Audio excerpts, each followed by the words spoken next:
Mengenai saat ini, Kabupaten Lebong masih zona hijau. Beberapa persiapan yang dilakukan pihak tim gugus COVID-19 Lebong.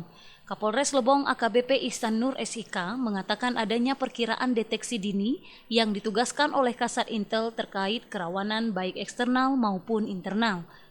Selanjutnya, apabila kehidupan new normal life sudah diterapkan, untuk harus bisa mengetahui bagaimana orang dari zona merah datang ke Lebong. Dan pos Satgas Gugus tetap akan dipertahankan karena untuk melakukan SOP standar pencegahan untuk orang-orang dari luar.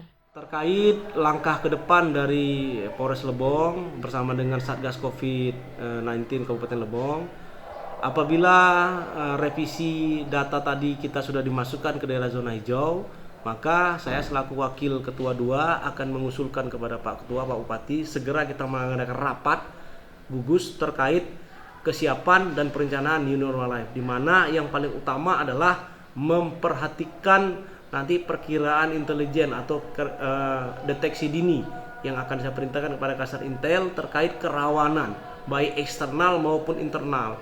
Contoh, karena kita satu-satunya zona hijau, sementara kita diapit oleh 9 kabupaten kota yang sudah merah. Yang paling banyak positif tentu dari kota Bengkulu sendiri. Sehingga apabila kehidupan normal ini sudah diterapkan, kita harus membedakan bagaimana orang Bengkulu yang tadi zona merah datang ke Lebong.